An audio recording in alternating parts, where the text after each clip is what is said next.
Hello बच्चों, कैसे हैं आप सभी लोग। उम्मीद करता हूँ सभी बढ़िया होंगे, मस्त होंगे, मज़े कर रहे होंगे। और बच्चों, तो आज मैं राकेश टेमरे सार्थक एकेडमी के प्लेटफॉर्म में आप लोगों के लिए पीएनएसटी एएनएम का सिलेबस और साथ ही साथ बात करूं बच्चों, इस पीएनएसटी और एएनएम के साथ साथ हम जीएनएम की भी बात करने वाले हैं, उसके सिलेबस के भी बारे में बात करने वाले हैं कि एक्चुअल में फिजिक्स में क्या क्या आप लोगों को पढ़ना है।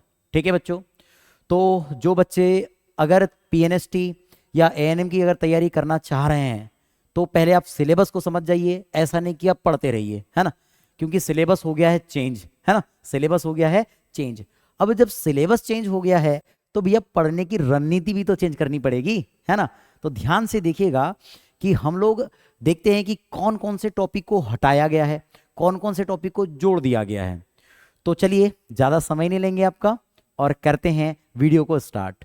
ठीक है बच्चों, तो देखिएगा, हम बात करें सबसे पहले आपके पास इकाई नंबर 1 आ रही है। इकाई नंबर 1 की बात करूंगा बच्चों, तो इस इकाई नंबर 1 में देखिएगा आपको 2 चैप्टर पढ़ने को मिलेंगे, है ना, 2 अध्याय पढ़ने को मिलेंगे। पहला वाला होगा बच्चा आपका, ये जो पहला अध्याय है इसका नाम है विद्युत आवेश तथा क्षेत्र। हम बात करेंगे बच्चों विद्युत आवेश तथा क्षेत्र के बारे में कि ये विद्युत आवेश तथा क्षेत्र क्या है। क्लियर है बच्चों। साथ ही साथ इसी इकाई में हमारे पास एक दूसरा अध्याय है, अध्याय नंबर 2। इसका नाम है बेटा स्थिर विद्युत विभव तथा धारिता। स्थिर विद्युत विभव तथा धारिता। ठीक है, अपन इसको पढ़ने वाले हैं। क्या चीजें हैं, कैसे पढ़ेंगे, इंग्लिश में भी आपको नेम बता देता हूं। इसको बोलते हैं इलेक्ट्रिक चार्ज एंड फील्ड, और इसकी अगर बात करूं बच्चों तो इलेक्ट्रोस्टैटिक पोटेंशियल एंड कैपेसिटेंस। ठीक है बच्चों, इन दोनों को हम देखते हैं कि इन दोनों में क्या क्या टॉपिक हमारे को पढ़ने के हैं। ठीक है, तो ध्यान से देखेंगे यहां पर जो पहला है भूमिका। पहला क्या है बेटा, भूमिका है। अब भूमिका का मतलब ये एक्चुअल में भूमिका में बता दे रहा हूं, ये कोई टॉपिक नहीं है। इसमें क्या है बच्चों कि इसमें हम क्या क्या पढ़ने वाले हैं इस बात को समझाया गया है ना। ध्यान से देखिए, पहला आपको दिख रहा है वैद्युत आवेश, है ना। पहला हम देखेंगे वैद्युत आवेश कि वैद्युत आवेश क्या है ना, कि हमको इसमें पढ़ना क्या है, ये वैद्युत आवेश होते क्या है। अब जैसे मैं थोड़ा बहुत आइडिया दे देता हूं, जैसे मैंने कहा इलेक्ट्रॉन, या मैं बात करता हूं बच्चों प्रोटॉन की, तो यही हमारे पास वैद्युत आवेश होते हैं, है ना। इसका डेरिवेशन कैसे होता है, इसके साथ साथ कि इसके आप देखोगे गुण क्या होते हैं, प्रॉपर्टीज क्या है, टाइप्स ऑफ चार्ज देखेंगे। साथ ही साथ अगर मैं बात करूं तो इसका डेरिवेशन कैसे होता है, या आप मैं कह सकता हूं कि किसी भी ऑब्जेक्ट को आप कैसे चार्ज कर सकते हैं, इस बारे में हम बात करते हैं। ध्यान से देखेंगे दूसरा है चालक तथा वैद्युत रोधी। अब चालक तथा वैद्युत रोधी के बारे में समझेंगे बच्चों। ये तो सभी को पता है कि चालक क्या होते हैं, ऐसे वस्तुओं को या ऐसे पदार्थों को चालक कहा जाता है जिसमें से हम क्या कर सकते हैं, करंट को फ्लो कर सकते हैं, विद्युत धारा प्रवाहित होती है। दूसरी बात बच्चों विद्युत रोधी। विद्युत रोधी क्या होते हैं कि ऐसे पदार्थ, है ना, ऐसे पदार्थ जो क्या होते हैं बेटा, अपने में से विद्युत धारा को प्रवाहित नहीं होने देते हैं, यानी कि जिसमें नंबर ऑफ फ्री इलेक्ट्रॉन क्या होते हैं बच्चों, 0 होते हैं। इसमें अगर बात करूं विद्युत रोधी में तो मुक्त इलेक्ट्रॉनों की संख्या, मुक्त इलेक्ट्रॉन जो होते हैं बच्चों, मुक्त इलेक्ट्रॉन क्या होते हैं, लगभग लगभग 0 होते हैं। क्या होते हैं बच्चों, 0। लेकिन अगर मैं चालक की बात करूं बच्चों तो इसमें मुक्त इलेक्ट्रॉनों की संख्या, जो इसमें मुक्त इलेक्ट्रॉनों की संख्या अगर बात करूं, इलेक्ट्रॉनों की संख्या की बात करूं बच्चों, तो ये होते हैं हमारे पास 10⁻²৯, लगभग लगभग समथिंग क्या होते हैं इसमें जो मुक्त इलेक्ट्रॉन होते हैं बच्चों, 10⁻29 की घात, लगभग इतने फ्री इलेक्ट्रॉन होते हैं। ठीक है ना। इलेक्ट्रॉन के अपन बात करें कि जो इलेक्ट्रॉन मोशन करता है, इलेक्ट्रॉन के जो चालन है ना, जो अगर मैं बात कर रहा हूं इलेक्ट्रॉन, उसके चलने को ही, उसके अगर मैं बोल रहा हूं कि एक पोजीशन से दूसरे पोजीशन पे जा रहा है तो उसी को तो हम क्या कहते हैं, इलेक्ट्रिक करंट। भाई इलेक्ट्रॉन के चलने को ही, हाँ, लेकिन याद रखना इलेक्ट्रॉन अगर जिस डायरेक्शन में मोशन कर रहा है उसके अपोजिट डायरेक्शन में करंट फ्लो होता है। इसका मतलब मैं कह सकता हूं कि अगर इलेक्ट्रॉन इस डायरेक्शन में चल रहा है तो प्रोटॉन इस डायरेक्शन में चलेंगे, और प्रोटॉन जिस डायरेक्शन में चलेंगे उसी डायरेक्शन में क्या होता है बेटा, इलेक्ट्रिक करंट फ्लो होता है। ये बोल जरूर रहा हूं, लेकिन प्रोटॉन कभी भी फ्लो नहीं होते हैं, एक्चुअल में इसका मास मैक्सिमम होता है। तो बेटा ठीक है, अब जब हम इस चीज को पढ़ेंगे ना तो बताते रहूंगा क्या क्या चीजें होने वाली है। आगे चलते हैं, आप देखेंगे इसके बाद है वैद्युत आवेश के मूल गुण, वैद्युत आवेश के मूल गुण कि ये वैद्युत आवेश होता क्या है, कैसे इसको पढ़ना है। उसके बाद है कूलाम का नियम, आप बात करेंगे बच्चों इसके बाद कूलाम के नियम की, कि कूलाम का नियम क्या है ना। कूलाम का नियम क्या होता है, आप लोग थोड़ा बहुत आइडिया तो आपको होगा ही अगर आप लोगों ने 12th पास किया है। तो क्या होता है बेटा, F इज डायरेक्टली प्रोपोर्शनल, या मैं कह देता हूं इक्वल टू का साइन लगा देते हैं, और यहां हो गया कांस्टेंट K, कांस्टेंट K के साथ आपके पास charge Q1 Q2 upon R square. ये हमारे पास क्या होता है बेटा, कूलाम का नियम होता है, इसको समझेंगे। उसके बाद है बहुल आवेश के बीच बल। अब बहुल आवेश के बीच बल क्या है, थोड़ा अगर आप इंग्लिश मीडियम से है तो बता दूं, इसको हम बोलते हैं सुपर पोजिशन ऑफ चार्ज। हम क्या बात कर रहे हैं यहाँ पर, सुपर पोजिशन ऑफ चार्ज के बारे में बात कर रहे हैं। एक्चुअल में नेट फोर्स के बारे में बात किया जाता है यहाँ पर बेटा, कुल बल के बारे में बात किया जाता है। उसके बाद आता है वैद्युत क्षेत्र रेखाएं। वैद्युत क्षेत्र रेखाएं, वैद्युत क्षेत्र रेखा ऐसी चलती है, ऐसी चलती है, अरे क्या चलती है, दिखती नहीं है भैया। एक क्या होता है वैद्युत क्षेत्र रेखा, याद रखना कई बच्चे इसको वैद्युत क्षेत्र की जगह, वैद्युत क्षेत्र की जगह बल रेखा भी पढ़ते हैं, बल रेखा भी पढ़ते हैं। क्या पढ़ते हैं बच्चों, बल रेखा भी पढ़ते हैं। मतलब कि वैद्युत क्षेत्र रेखा बोलो या वैद्युत बल रेखा बोलो, ठीक है, या इलेक्ट्रिक फील्ड लाइन बोलो, बात एक ही है। और ये क्या होती है, ये क्या होती है बेटा, कि वह काल्पनिक निष्कोणिक वक्र, वह काल्पनिक निष्कोणिक वक्र क्या होता है, जिसे आप या कैसे कैसे खींच सकते हैं, पॉजिटिव चार्ज से नेगेटिव चार्ज के डायरेक्शन में खींच सकते हैं। वो क्या होता है आपके पास, वैद्युत क्षेत्र रेखा होती है बेटा। उसके बाद आता है वैद्युत फ्लक्स। ये वैद्युत फ्लक्स क्या है, तो वैद्युत फ्लक्स आपके पास फाई ई होता है बच्चों, फाई ई होता है, जिसकी अगर मैं बात करूं तो इसे हम ई वेक्टर इंटू ds वेक्टर के फॉर्म में शो करते हैं। अगर वेक्टर को अगर मैं सदिश फॉर्म में, सॉरी ये सदिश है, वेक्टर मतलब सदिश, अगर मैं इसे अदिश रूप में लिखूं, स्केलर फॉर्म में लिखूं, तो इसे आप ई ds cos थीटा लिखते हैं प्यारे बच्चों, क्या लिखते हैं, cos थीटा लिखते हैं। क्लियर है, क्लियर है ना, बात समझ में आ रही है। आगे बढ़ते हैं, नेक्स्ट वैद्युत द्विध्रुव। अब वैद्युत द्विध्रुव है बच्चों, कि वैद्युत द्विध्रुव होता क्या है, वैद्युत द्विध्रुव, वैद्युत द्विध्रुव आघूर्ण। वैद्युत द्विध्रुव क्या होता है, थोड़ा बहुत आइडिया के बारे में बता देता हूं, कि अगर दो समान परिमाण के विजातीय आवेश, इसका मतलब मैंने कहा यहां पर एक कोई चार्ज Q है और यहां एक चार्ज Q है, लेकिन ये पॉजिटिव Q है और ये नेगेटिव Q है, और इनका परिमाण कैसा होना चाहिए, समान, मैग्नीट्यूड कैसे होनी चाहिए, सेम होने चाहिए। समान परिमाण के दो विजातीय आवेश एक दूसरे से बहुत अल्प दूरी, जिसको मैं कह रहा हूं 2l, एक दूसरे से बहुत अल्प दूरी पर स्थित हो, तो हम उसे क्या कहते हैं, इस पूरे के पूरे निकाय को वैद्युत द्विध्रुव कहते हैं। क्या कहते हैं बच्चों, वैद्युत द्विध्रुव कहते हैं। अब ये वैद्युत द्विध्रुव के बाद वैद्युत द्विध्रुव आघूर्ण आता है, जिसको हम क्या बोलते हैं, P इज इक्वल टू क्या हो जाएगा, charge into between distance, between distance. ये फॉर्मूला होता है बेटा, किसका होता है, तो ये होता है वैद्युत द्विध्रुव आघूर्ण का, वैद्युत द्विध्रुव है ना, क्या हो जाएगा, द्विध्रुव, एक सेकेंड,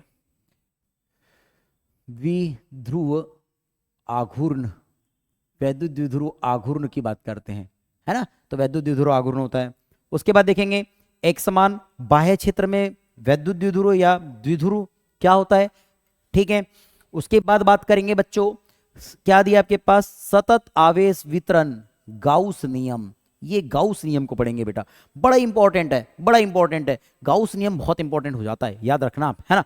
गाउस नियम क्या होता है सर, गाउस नियम होता है जो फ्लक्स होता है बेटा, फ्लक्स क्या होता है बेटा, चार्ज अपॉन एप्सिलॉन नॉट। ये है आपके पास फॉर्मूला किसका, गाउस के नियम का।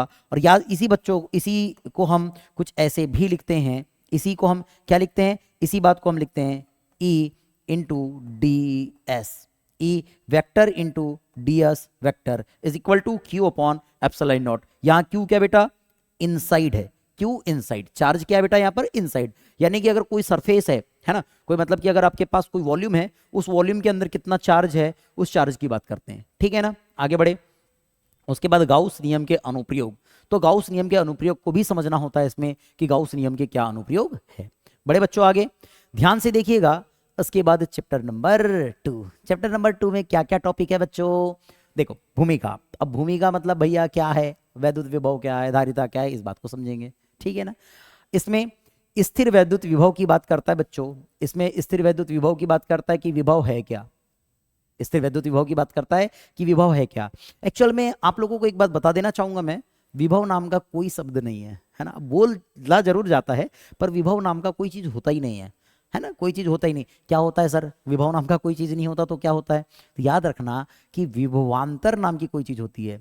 विभवांतर, है ना, क्या होता है? विभवांतर नाम की कोई चीज होती है, ठीक है। विभवांतर नाम की कोई चीज होती है, ठीक है। विभवांतर होता है, ठीक है। अब बताऊंगा जब आप पढ़ेंगे तब, ठीक है। आगे देखो, बिंदु आवेश के कारण विभव पढ़ेंगे कि कोई अगर बिंदु आवेश है उसके कारण किसी अन्य बिंदु पर क्या विभव होगा। उसके बाद समविभव पृष्ठ आवेश, है ना, समविभव पृष्ठ आवेशों के निकाय की स्थितिज ऊर्जा, मतलब यहां पर बात करने वाले हैं बेटा हम आपके पास पोटेंशियल एनर्जी के बारे में कि पोटेंशियल एनर्जी क्या होगी। साथ ही साथ बाह्य क्षेत्र में स्थितिज ऊर्जा कि बाह्य क्षेत्र में क्या स्थितिज ऊर्जा होगी। फिर देखेंगे चालक स्थिर वैद्युतिकी कि चालक में किस प्रकार से विद्युत धारा या स्थिर वैद्युत धारा को हम बता सकते हैं। उसके बाद परावैद्युतांक तथा ध्रुवण, ये बड़ा इंपॉर्टेंट है बेटा। परावैद्युतांक क्या होते हैं, ध्रुवण क्या होता है, कैसे चार्ज ध्रुवित होते हैं, कैसे चार्ज अध्रुवित होते हैं, इस बात को समझते हैं। उसके बाद संधारित्र तथा धारिता, संधारित्र भी आप पढ़ेंगे, है ना, कि संधारित्र में अगर बात करें समांतर प्लेट संधारित्र तो पढ़ेंगे।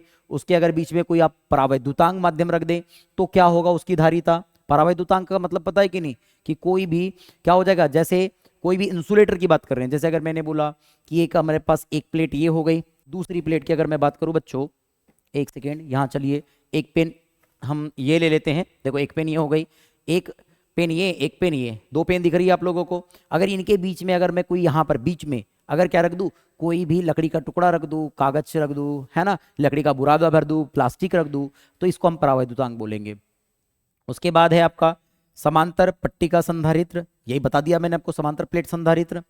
उसके बाद धारिता परावैद्युतांक का प्रभाव, भैया ये भी बता दिया मैंने, अभी वही कागज रख रहे हैं या लकड़ी रख रहे हैं, ठीक है, तो वो हमारे पास धारिता परावैद्युत का प्रभाव हो जाएगा। आगे बढ़ेंगे, नेक्स्ट टॉपिक जो रहेगा संधारित्रों का संयोजन, संधारित्रों के संयोजन की बात करेंगे। संधारित्रों क्या होता है, संधारित्र में संचित ऊर्जा और संधारित्र में संचित ऊर्जा के बारे में पढ़ेंगे। संयोजन तो पता ही होगा आप लोगों को, है ना, एक श्रेणी क्रम संयोजन होता है और एक क्या होता है आप लोगों के पास, समांतर क्रम संयोजन। ठीक है बच्चों, आगे बढ़े, चलिए बढ़ते हैं नेक्स्ट स्लाइड में। अब ये आ गई हमारे पास दूसरी इकाई। ये दूसरी इकाई को ध्यान से देखिएगा, इस दूसरी इकाई में क्या क्या पढ़ने वाले हैं हम लोग, इस दूसरी इकाई में क्या क्या पढ़ने वाले हैं, ठीक है, ध्यान से देखिए। इस दूसरी इकाई का जो नाम है वो क्या है, विद्युत धारा। क्या है बच्चों, विद्युत धारा है। क्या है, विद्युत धारा है। तो हमको विद्युत धारा पढ़ना है, विद्युत धारा के प्रभाव पढ़ने हैं। इसका मतलब समझो, जो आप पहली यूनिट में पढ़ते हैं ना, तो ये इसमें क्या पढ़ते हैं बेटा, इसमें पढ़ते हैं आप स्थिर वैद्युतिकी। क्या पढ़ते हैं, स्थिर वैद्युतिकी। इस बात को याद रखना, क्या पढ़ेंगे, स्थिर वैद्युतिकी, इस बात को पढ़ेंगे। अब इसके बाद अगर मैं बढ़ूं नेक्स्ट में, तो इसमें पढ़ते हैं बेटा, इसमें पढ़ते हैं गतिक वैद्युतिकी। क्या पढ़ते हैं, गतिक वैद्युतिकी, ठीक है, याद रखिएगा इस बात को। आगे बढ़ते हैं हम लोग। अब मैंने कहा कि यहां पर क्या क्या पढ़ेंगे, तो विद्युत धारा चालक में, या विद्युत धारा चालक में विद्युत धारा। भाई चालक में विद्युत धारा कैसे प्रवाहित होती है, क्या होती है यहाँ पर, मतलब अपवाह वेग क्या होता है, ड्रिफ्ट वेलोसिटी क्या होती है, ठीक है, उसके बाद मोबिलिटी क्या होती है ना, उसके बाद आप देखोगे विश्रांति काल क्या होता है, इन सब चीज़ों के बारे में समझेंगे। ओम का नियम समझेंगे, फिर और ओम के नियम के साथ साथ प्रतिरोध के बारे में पढ़ेंगे, ठीक है, कि प्रतिरोधकता क्या होती है, प्रतिरोध क्या होते हैं। ओम का नियम तो आप सभी जानते ही होंगे। ओम का नियम क्या होता है बच्चों, तो ओम का नियम आप देखेंगे, ओम का नियम होता है आप लोगों के पास, क्या होता है बता दो जल्दी से, V is directly proportional to, V is directly proportional to I, V is directly proportional to I, यही ओम का नियम है हमारे पास।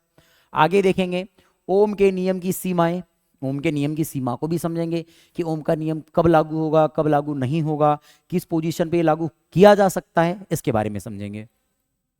उसके बाद विभिन्न पदार्थों की प्रतिरोधकता। अब विभिन्न पदार्थों की प्रतिरोधकता देखेंगे कि अगर मान लिया जाए पदार्थ को चेंज कर दे तो उसकी प्रतिरोधकता क्या होती है ना। जैसे मेरा कहने का मतलब ये है कि अगर आपके पास चालक है है ना, तो चालक की प्रतिरोधकता क्या होती है। उसके बाद कुचालक है तो उसकी क्या होती है, और अर्धचालक है तो उसकी क्या होती है, उस बात को भी समझेंगे। उसके बाद कहता है प्रतिरोधकता की ताप पर निर्भरता, हाँ, कि प्रतिरोध ताप पर कैसे निर्भर करता है। ठीक है, इसका मतलब याद रखना, इसमें तीन बातें पढ़ते हैं बेटा। क्या क्या पढ़ते हैं, अगर चालक है, ये पहली बात। दूसरी बात आपको याद रखना है कि अगर एक कुचालक है, कुचालक है, कुचालक, ठीक है। और तीसरी बात आपको याद रखनी है बेटा कि अगर आपके पास क्या हो गया, चालक है, कुचालक भी हो गए, और तीसरी बात अगर मैं बात करूं कि आपके पास क्या है, कि हमारे पास अर्धचालक है, अर्धचालक, अर्धचालक। अगर अर्धचालक है तो क्या होने वाला है, अगर अर्धचालक है तो क्या होने वाला है, इस पर बात करेंगे बच्चों। क्लियर है। उसके बाद नेक्स्ट है विद्युत ऊर्जा, कि ये विद्युत ऊर्जा क्या होती है। उसके बाद बढ़ेंगे हम, शक्ति पढ़ेंगे बच्चों, पावर, है ना, पावर पढ़ेंगे कि पावर क्या होगा। उसके बाद आप आगे बढ़ेंगे तो सेल पढ़ेंगे कि सेल क्या होता है। ठीक है, उसके बाद हम देखेंगे विद्युत वाहक बल, हाँ, इलेक्ट्रोमोटिव फोर्स। कहीं पर आप लोगों ने पढ़ा होगा इसको वी वा बल से भी रिप्रेजेंट करते हैं, है ना, हिंदी मीडियम में वीवा बल बोलते हैं इसको। और अगर इसको थोड़ा सा अगर मैं लिखना चाहूं तो EMF से डिनोट करते हैं, इलेक्ट्रोमोटिव फोर्स। क्लियर है बच्चों। उसके बाद आंतरिक प्रतिरोध, है ना, आंतरिक प्रतिरोध क्या होता है, स्मॉल r होता है।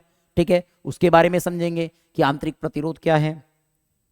उसके बाद श्रेणी क्रम तथा पार्श्व क्रम, पार्श्व क्रम का मतलब समझो। पार्श्व क्रम अगर नहीं समझ में आता ना तो इस पार्श्व क्रम को हम क्या बोलेंगे, समांतर क्रम। क्या बोलेंगे बेटा, समांतर क्रम, समांतर क्रम। पार्श्व क्रम को क्या बोलते हैं, समांतर क्रम संयोजन बोलते हैं। ठीक है ना, तो श्रेणी क्रम और समांतर क्रम संयोजन पढ़ेंगे। किसका पढ़ेंगे बेटा, प्रतिरोधों का। किसका पढ़ेंगे हम, प्रतिरोध का पढ़ेंगे। बात समझ में आ रही है। किसका संयोजन पढ़ते हैं हम, यहां पढ़ते हैं प्रतिरोधों का समांतर क्रम संयोजन या श्रेणी क्रम संयोजन। उसके बाद देखिए आपके पास किरचॉफ नियम है, किरचॉफ नियम है कि किरचॉफ ने कितने नियम दिए थे, तो दो नियम दिए थे भैया, है ना। एक आपका धारा का नियम है और एक लूप का नियम है। एक किसका नियम है, लूप का नियम है या बंद पास का नियम है। उसके बाद आप पढ़ेंगे व्हीट स्टोन ब्रिज, है ना, व्हीट स्टोन सेतु, कि व्हीट स्टोन सेतु में आप रेजिस्टेंस कैसे निकाल सकते हैं, व्हीट स्टोन ब्रिज कैसे बनता है, इसके बारे में थोड़ा सा डिस्कशन करेंगे। ठीक है बच्चों, बढ़ते हैं नेक्स्ट। अब देखेंगे यूनिट नंबर 3। क्या है बच्चों, यूनिट नंबर 3 है कि यूनिट नंबर 3 में हमें क्या बात करनी है। तो यूनिट नंबर अब 3 की अगर बात करें बच्चों, तो यूनिट नंबर 3 में क्या है चैप्टर का नेम, तो देखो गतिमान आवेश और चुंबकत्व। यहां बात करते हैं बच्चों गतिमान आवेश तथा चुंबकत्व। आपको सिंपल सी बात बता देना चाहूंगा, इसमें हम बात करते हैं बच्चों कि अगर मान लिया जाए कोई भी मेरे पास करंट कैरिंग वायर है, मतलब कि ऐसा वायर है, तार है, जिसमें क्या हो रही है, विद्युत धारा प्रवाहित हो रही है, विद्युत धारा प्रवाहित हो रही है, तो मैं क्या काम करूंगा, तो इसके चारों ओर, इसके चारों ओर क्या होगी, विद्युत क्षेत्र, सॉरी विद्युत क्षेत्र तो उत्पन्न हो गई होगा, लेकिन इसके चारों ओर क्या होगा आपके पास, क्या होगा आपके पास, चुंबकीय क्षेत्र भी उत्पन्न हो जाता है। तो इस बारे में हम स्टडी करेंगे कि अगर आपके पास यानी गतिमान आवेश और चुंबकत्व में, कि अगर आपके पास गतिमान आवेश है तो कैसे चुंबकत्व उत्पन्न होने वाला है। ठीक है, जिसका पहला पॉइंट आप समझेंगे बच्चों, चुंबकीय बल, चुंबकीय क्षेत्र में गति, चुंबकीय बल क्या होता है ना, और चुंबकीय क्षेत्र में गति कैसी करते हैं, है ना, चुंबकीय क्षेत्र में गति कैसी होगी। उसके बाद विद्युत धारा अवयव के कारण चुंबकीय क्षेत्र, विद्युत धारा अवयव के कारण चुंबकीय क्षेत्र, इसका मतलब यहीं पर हम बात करने जाते हैं और यहीं पर से स्टार्ट होता है हमारा नियम, जिसको बोलते हैं बायो सावर्ट नियम, जो ये दिया है बायो सावर्ट नियम। बायो सावर्ट नियम क्या होता है मास्टर साहब, तो बायो सावर्ट नियम क्या होता है, तो आप लोगों ने इसके बारे में पढ़ा ही होगा। बायो सावर्ट नियम को थोड़ा सा मैं यहाँ नोट कर देता हूँ कि होता है D B is equal to mu naught upon 4 pi, mu naught upon 4 pi into I D L sine theta, I D L sine theta upon R square, ये फॉर्मूला होता है बच्चों। ठीक है, इस फॉर्मूले को समझेंगे हम, कैसे देखेंगे आगे। उसके बाद विद्युत धारावाही वृत्ताकार पासा, पासा पासा पासा नहीं है एक्चुअल में, ये पास है ना बच्चों, क्या है ये पास है, ये आ की मात्रा नहीं है, यहाँ पर थोड़ा सा हम इसको सुधार देते हैं, यहाँ पर ये आ की मात्रा नहीं है, ये आ की मात्रा नहीं है, पास है बेटा, है ना, पास। तो ये इस बात को याद रख लेना, है ना, पास के अक्ष पर चुंबकीय क्षेत्र। ठीक है, यानी वृत्ताकार कोई पास है तो उसके अक्ष पे बात करूंगा, जैसे मैंने कहा ये वृत्ताकार पास बना दिए, इसके अगर ये अक्ष खींच दिया तो इसके अक्ष पर किसी बिंदु पर चुंबकीय क्षेत्र क्या होगा उसके बारे में हम चर्चा करेंगे। क्लियर है ना? क्लियर है बड़ू? आगे आगे देखिए, एम्पियर का परिपथी नियम पढ़ेंगे। एम्पियर का परिपथी नियम क्या होता है आप लोग तो जानते ही होंगे। एम्पियर का परिपथी नियम क्या होता है, पता है कि नहीं? पता है ना? हाँ ठीक है, एम्पियर का परिपथी नियम। उसके बाद परिनली का, जिसको हम सोलेनॉइड बोलते हैं, परिनली का पढ़ेंगे। परिनली का क्यों पढ़ी जाती है बता देता हूं आप लोगों को। इसका मतलब यह है, परिनलिका को पढ़ने का मतलब बता देता हूं बच्चों, कि अगर मैं ये बात बोलूँ आप लोगों को कि कोई चुंबक अपने पास नहीं है, कोई चुंबक नहीं है, कोई मैग्नेट नहीं है, लेकिन अगर आप परिनलिका बनाते हैं और उसमें आप करंट फ्लो करते हैं, उसमें आप करंट फ्लो कर रहे हैं बच्चों, तो याद रखना वो किसकी तरह कार्य करने लगती है? चुंबक की तरह कार्य करने लगती है, मैग्नेट की तरह कार्य करने लगती है। उसके बाद दो समांतर विद्युत धाराओं के बीच बल एम्पियर है ना, तो क्या होगा? दो समांतर अगर मैं वायर ले लूं और उसमें करंट फ्लो करवा रहा हूं तो वहां पर बल क्या निकलने वाला है उसके बारे में बात पकड़ेंगे। विद्युत धारा पासा, फिर ये पासा आ गया, पासा नहीं है बेटा, ये पास है ना, पास पर बल आघूर्ण या बल आघूर्ण चुंबकीय द्विध्रुव। ठीक है, उसके बाद हम पढ़ेंगे चल कुंडली गैल्वेनोमीटर। गैल्वेनोमीटर का मतलब, अगर जिसको गैल्वेनोमीटर नहीं समझ में आता तो याद रखना, गैल्वेनोमीटर को हम हिंदी में धारा मापी कहते हैं। क्या कहते हैं बच्चों? धारा मापी कहते हैं। तो धारा मापी नाम से समझ में आ रहा है कि ये विद्युत धारा को मापेगी। एक्चुअल में ये ना विद्युत धारा को तो मेजर करती है। सर बोलोगे आप तो ये तो अमीटर मेजर करता है यार, मैं भी बोलता हूँ हाँ अमीटर मेजर करता है, पर ये बहुत कम धारा को मेजर करती है, साथ ही साथ ये विद्युत धारा की दिशा को बताने का काम करती है। या मैं कह सकता हूं ये क्या काम करती है बेटा, कि विद्युत धारा प्रवाहित हो रही है कि नहीं हो रही है, ये बताने का काम करती है। ठीक है, उसके बाद आते हैं न्यू टॉपिक, जिसका नेम है आपके सामने अध्याय 5, और इस अध्याय 5 में पढ़ेंगे चुंबकीय तत्व। क्या पढ़ेंगे? चुंबकीय तत्व एवं द्रव्य। चुंबकीय तत्व एवं द्रव्य पढ़ेंगे बच्चों। ठीक है, कि चुंबकीय तत्व क्या होते हैं, द्रव्य क्या है। द्रव्य मतलब पता है कि नहीं? ठोस, द्रव और गैस, तीनों। ठीक है, उसके बाद यहां पढ़ेंगे अब क्षण चुंबक के बारे में। क्षण चुंबक क्या होता है? अरे भाई क्षण चुंबक ऐसा आपने देखा ही होगा है ना, ये नॉर्थ पोल और ये साउथ पोल, ये क्षण चुंबक है। क्षण चुंबक के बारे में पढ़ेंगे। उसके बाद हम बात करेंगे बच्चों चुंबकत्व एवं गाउस नियम। चुंबकत्व एवं गाउस नियम, यानी हमको चुंबकत्व भी पढ़ना है कि चुंबकत्व क्या होता है, और गाउस नियम भी पढ़ना है। सर ये गाउस नियम तो हमने वहां पढ़ा था स्थिर वैद्युत में। अरे भाई तो इसमें भी पढ़ोगे गाउस नियम, है ना। उसके बाद आपको बता दूं कि चुंबकीयकरण एवं चुंबकीय तीव्रता, याद रखो एक बात बता दे रहा हूं आप लोगों को, ये बात आपने वहां पर भी पढ़ा है। कहां पर? स्थिर वैद्युत में, है ना, इलेक्ट्रोस्टैटिक्स में भी पढ़ा है। ठीक है, वही चीज आप यहां पढ़ते हैं। वहां पर हम पढ़ते हैं वैद्युत द्विध्रुव के कारण, और यहां पढ़ते हैं किसी चुंबक के कारण। उसके बाद पदार्थों में चुंबकीय गुण, कि पदार्थों में चुंबकीय गुण क्या होगा उसके बारे में हम पढ़ने वाले हैं। ठीक है बच्चों, बढ़ते हैं नेक्स्ट यूनिट की ओर। ये हमारे पास है नेक्स्ट यूनिट, यूनिट नंबर 4। इस यूनिट में आपको फिर से 2 अध्याय देखने को मिलेंगे। पहला अध्याय अपना चुंबकीय या विद्युत चुंबकीय प्रेरण। क्या है बच्चों? विद्युत चुंबकीय प्रेरण है। और आप दूसरे अध्याय की बात करो बच्चों तो ये प्रत्यावर्ती धारा है। तो हम पहले अध्याय को समझ लेते हैं कि इसमें क्या क्या टॉपिक है, क्या क्या पढ़ना है। याद रखेंगे बच्चों, पहला फैराडे एवं हेनरी का प्रयोग, है ना, फैराडे और हेनरी का प्रयोग, कि फैराडे और हेनरी ने क्या क्या प्रयोग दिया था। क्लियर है। उसके बाद फैराडे के दोनों नियम बड़े इंपॉर्टेंट है बेटा, है ना, बड़े इंपॉर्टेंट रहते हैं, इसके बगैर तो काम चलेगा ही नहीं आगे, है ना। फिर देखो उसके बाद है चुंबकीय फ्लक्स। जैसे वैद्युत फ्लक्स पढ़ते हैं ना पहले चैप्टर में, वैसे ही चुंबकीय फ्लक्स पढ़ते हैं। ठीक है ना। उसके बाद फैराडे के प्रेरण के नियम आ गए। फैराडे के प्रेरण के नियम इंपॉर्टेंट है। उसके बाद है लेंज का नियम तथा ऊर्जा संरक्षण। लेंज का नियम तथा ऊर्जा संरक्षण, भाई लेंज का नियम बड़ा मजेदार है यार। बोलता है जिस कारण से आप उत्पन्न हुए हैं उसी का क्या करेंगे? विरोध करेंगे। जिस कारण से आप उत्पन्न हुए हैं उसी का विरोध करेंगे, है ना। बात समझ में आ रही है? बात समझ में आ रही है ना। ये क्या होगा कि जिसके कारण उत्पन्न हुए हो उसी का क्या करने वाले हो? विरोध करने वाले हो। इसका मतलब ये है कि मैं ये बात बोलने वाला हूं आप लोगों को, थोड़ा ध्यान से देखिएगा एक सेकेंड। हाँ, मैं लेंज के नियम की बात कर रहा हूं। तो लेंज के नियम में कहता है कि जो प्रत्यावर्ती धारा है जिस कारण से उत्पन्न होती है ना, उसकी दिशा उसी का विरोध करती है। इसकी बात करते हैं ना, बाद में बताऊंगा क्या होगा। उसके बाद गतिक विद्युत वाहक बल, और साथ में प्रेरकत्व। प्रेरकत्व में 2 प्रेरकत्व पढ़ोगे।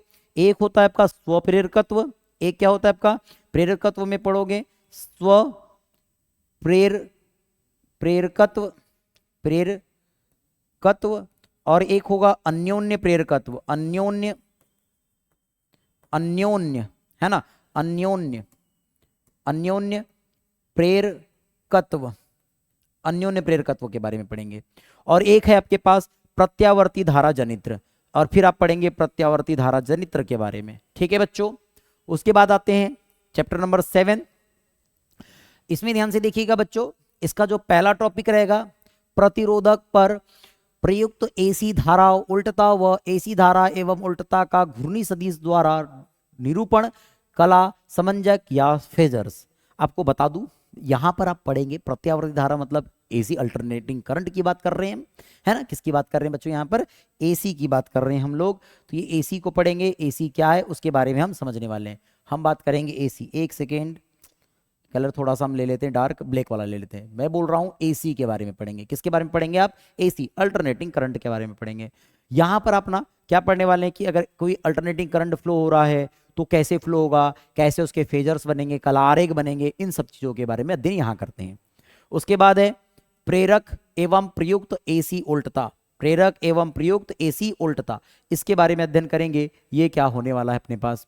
उसके बाद पढ़ेंगे संधारित्र पर प्रयुक्त एसी उल्टता, कि संधारित्र पर प्रयुक्त क्या एसी उल्टता आने वाली है उसके बारे में। उसके बाद पढ़ेंगे श्रेणीबद्ध एलसीआर परिपथ, ये एलसीआर परिपथ, इसके बारे में पढ़ने वाले बच्चों। उसके बाद देखेंगे एसी परिपथ में शक्ति, शक्ति गुणांक एवं ट्रांसफार्मर, यानी आप यहां पर एसी परिपथ में शक्ति के बारे में पढ़ेंगे, पावर के बारे में पढ़ेंगे। और पावर आपको पता ही होगी कि पावर क्या होगी, तो power is equal to I into V होता है बेटा, है ना, करंट इंटू पोटेंशियल। ठीक है, ये होता है।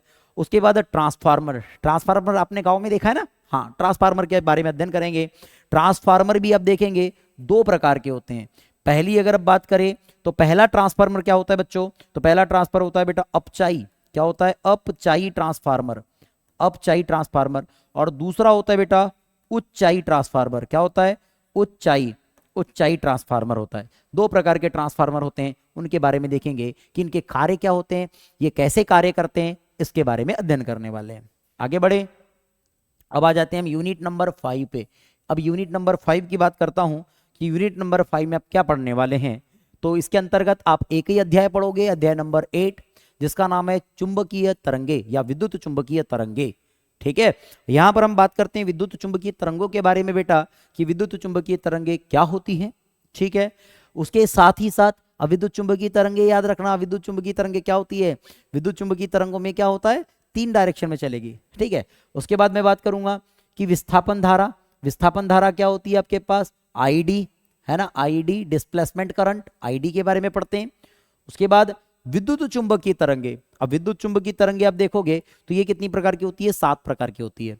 ठीक है, पराबैंगनी, अवरक्त, एक्सरे, ये इनके बारे में हम लोग पढ़ने वाले हैं। आगे देखेंगे कि विद्युत चुंबकीय स्पेक्ट्रम, और विद्युत चुंबकीय स्पेक्ट्रम कैसे बनता है, इसके बारे में भी हम डिस्कस करने वाले हैं बच्चों। क्लियर है, बढ़ जाए आगे, चलिए बढ़ते हैं नेक्स्ट यूनिट, यूनिट नंबर 6, जिसमें 2 अध्याय फिर से पढ़ेंगे। एक पहला अध्याय होगा किरण प्रकाशिकी एवं प्रकाशिक यंत्र, और एक अध्याय होगा बेटा तरंग प्रकाशिकी, क्या होगा, तरंग प्रकाशिकी। ठीक है, यानी मैं एक बात बोलूं, सिंपल सी बात, यहां आप प्रकाशिकी के बारे में पढ़ेंगे, सिंपल सी बात, प्रकाशिकी के बारे में ही पढ़ने वाले हैं। किसके बारे में पढ़ने वाले हैं आप, प्रकाशिकी के बारे में ही पढ़ने वाले हैं। इस प्रकाशिकी में किरण प्रकाशिकी भी पढ़ोगे और तरंग प्रकाशिकी भी पढ़ोगे। ठीक है, अब ध्यान से देखो, इसमें क्या पढ़ना है, गोलीय दर्पणों द्वारा प्रकाश का परावर्तन, गोलीय दर्पण द्वारा प्रकाश का परावर्तन, यानी गोलीय दर्पण द्वारा प्रकाश का परावर्तन पढ़ोगे। उसके बाद देखना अपवर्तन एवं आंतरिक परावर्तन, अपवर्तन पढ़ोगे। अपवर्तन का मतलब क्या होगा कि अगर कोई किरण ऐसी विरल माध्यम से सघन माध्यम में आ रही है, विरल माध्यम सघन माध्यम में रही है, तो ये अपवर्तन पढ़ोगे। एवं पूर्ण आंतरिक, और पूर्ण आंतरिक परावर्तन पढ़ोगे। पूर्ण आंतरिक परावर्तन मतलब कि आपके पास अगर क्रांतिक कोण की वैल्यू आपतन कोण की वैल्यू से अधिक हो जाए, 90 डिग्री से अधिक हो जाए ना, कुछ होता है, तो वो क्या हो जाता है, आपके पास आंतरिक परावर्तन होता है। इसके बारे में पढ़ेंगे। उसके बाद पृष्ठीय पृष्ठों, ये सॉरी गोलीय पृष्ठों तथा लेंसों द्वारा अपवर्तन, यानी गोलीय पृष्ठ मिलेंगे उनके द्वारा, और लेंस के द्वारा अपवर्तन, ये क्या होंगे बच्चों, इसके बारे में स्टडी करेंगे। क्लियर है, यहां तक बातें समझ में आ रही है आप लोगों को। बढ़ जाए आगे, ठीक है।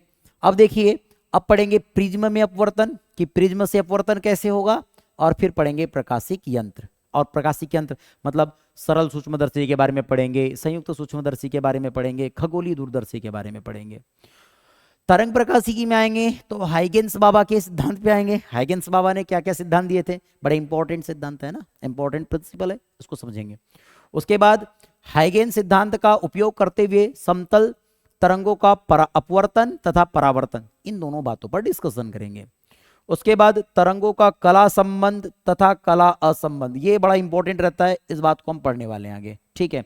उसके बाद है प्रकाश तरंगों का व्यतिकरण तथा यंग प्रयोग। यंग प्रयोग इंपॉर्टेंट है बेटा, इंपॉर्टेंट है यंग प्रयोग, है ना, व्यतिकरण भी पढ़ने वाले हैं। उसके बाद विवर्तन और ध्रुवण, है ना, विवर्तन भी पढ़ेंगे और ध्रुवण भी पढ़ेंगे, ठीक है। विवर्तन भी घरों में होता है, बताऊंगा जब आप लोगों को पढ़ाऊंगा तो कैसे होता है, कैसी चीजों को हम समझ सकते हैं। और उसके बाद ध्रुवण की बात करें बच्चों, तो ध्रुवण क्या होता है, ध्रुवण मतलब पोलराइजेशन की बात कर रहे हैं, पोलराइजेशन क्या होता है, कैसे होता है, इसको समझेंगे। आगे बढ़ जाए, हमारी जो 7th यूनिट होगी बेटा, इकाई नंबर 7, इसमें हम पढ़ने वाले हैं किरण तथा द्रव्य की द्वैत प्रकृति, है ना, किरण तथा द्रव्य की द्वैत प्रकृति। द्वैत प्रकृति कैसी होती है इसकी, है ना, कभी ये तरंग की तरह कार्य करता है, कभी बंडल्स की तरह कार्य करता है ना, वो चीजों को हम समझने वाले हैं। इसमें हम इलेक्ट्रॉन उत्सर्जन को समझेंगे कि इलेक्ट्रॉन उत्सर्जन कैसे होता है। इलेक्ट्रॉन उत्सर्जन 4 तरीके से किया जा सकता है ना, कि तापीय उत्सर्जन होगा, है ना, उसको आप ताप दोगे, एक हो सकता है। दूसरी बात, सौर ऊर्जा से भी क्या बोलता है, इलेक्ट्रॉन उत्सर्जन होता है, ठीक है, एनर्जी देते होगे तो एनर्जी देने से इलेक्ट्रॉन उत्सर्जित हो जाएंगे, तो ये 4 तरीके से किया जाता है। उसके बाद प्रकाश विद्युत प्रभाव का प्रायोगिक अध्ययन, यानी प्रकाश विद्युत प्रभाव भी पढ़ने वाले हैं। प्रकाश विद्युत प्रभाव तो यहाँ पर भी पढ़ लेते हैं, बात समझ में आ रही है ना, इसको पढ़ेंगे। उसके बाद प्रकाश विद्युत प्रभाव तथा प्रकाश का तरंग सिद्धांत, प्रकाश का तरंग सिद्धांत भी पढ़ेंगे आप यहाँ। उसके बाद पढ़ेंगे आप आइंस्टीन का प्रकाश विद्युत समीकरण। अब ये जो आइंस्टाइन है, इसका प्रकाश विद्युत समीकरण के बारे में आप पढ़ेंगे कि क्या होता है, कैसे इसने इसको लेकर के आगे हम बढ़ते हैं, जिसमें हम विद्युत समीकरण तथा विकिरण का ऊर्जा क्वांटम, ये भी पढ़ते हैं। उसके बाद अब देखेंगे प्रकाश की कणीय प्रकृति, फोटॉन। अब ये फोटॉन क्या है, प्रकाश की कणीय प्रकृति है फोटॉन। फोटॉन क्या होता है, ये क्या होता है, ऊर्जा के छोटे छोटे बंडल्स होते हैं बेटा, क्या होते हैं, फोटॉन क्या होता है। अगर मैं फोटॉन को आपको समझाना चाहूं तो मैं इस फोटॉन को क्या लिखूंगा, ये क्या होते हैं बेटा, ऊर्जा के छोटे छोटे छोटे छोटे बंडल होते हैं बेटा, छोटे छोटे बंडल होते हैं, बंडल, है ना, बंडल, या जिसको पैकेट्स बोलते हैं, क्या बोलते हैं, पैकेट्स बोलते हैं, पैकेट्स, ये होते हैं बेटा, ठीक है, इसके बारे में पढ़ेंगे। उसके बाद द्रव्य की तरंग प्रकृति को पढ़ेंगे कि ये आपके पास जो द्रव्य है उसकी तरंग प्रकृति कैसी होती है, क्लियर है। आगे बढ़े, अब पढ़ेंगे हम unit number 8। Unit number 8 quantum physics के अंतर्गत आती है, क्वांटम फिजिक्स के अंतर्गत आती है। इसमें क्या क्या पढ़ना है, तो पहली बात है परमाणु के बारे में पढ़ना है, परमाणु कैसा होता है, कैसे चीजें, इस परमाणु में क्या क्या चीजें होगी। और दूसरा है परमाणु के अंदर नाभिक, नाभिक के बारे में पढ़ेंगे बच्चों।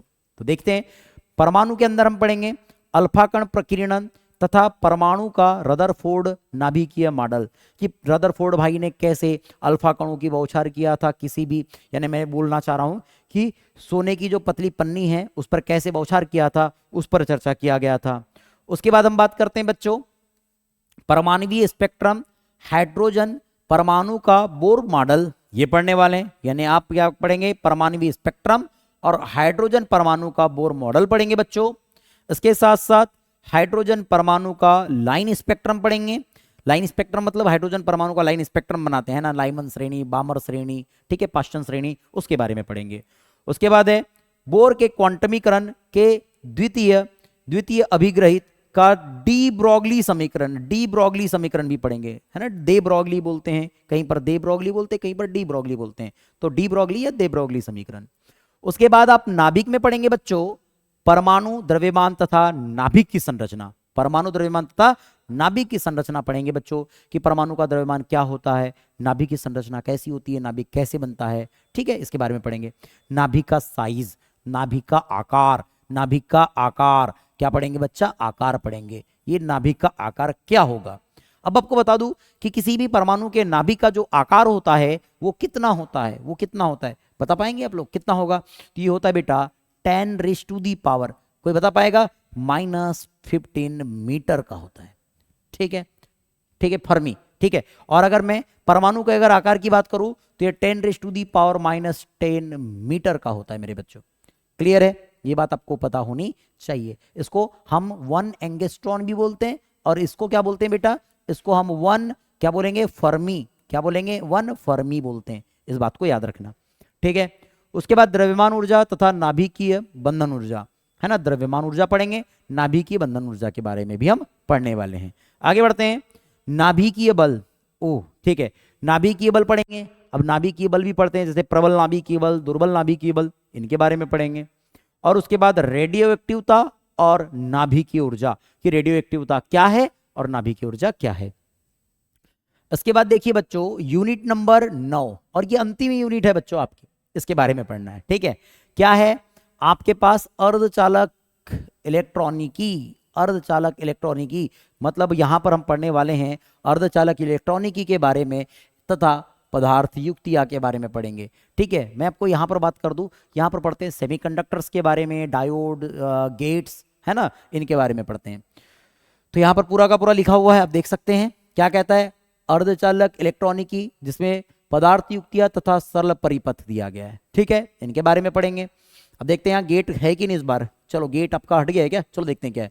धातुओं, चालकों तथा अर्धचालकों का नैज यानी वर्गीकरण, नैज, अर्धचालक, अपद्रवी, अर्धचालक, पीएन संधि, अर्धचालक, डायोड। इसका मतलब क्या क्या पढ़ना है? यहां पर आपको पीएन संधि पढ़ना है, पहली तो बात।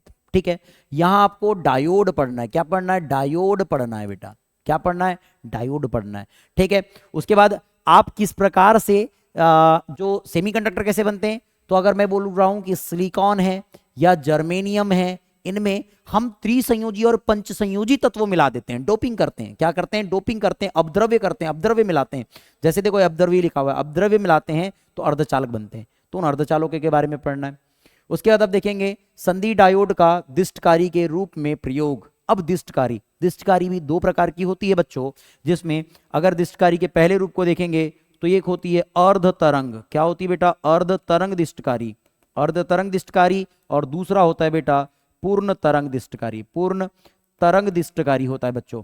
इसके बारे में हम स्टडी करते हैं, इसके बारे में हम अध्ययन करते हैं। क्लियर है बच्चों?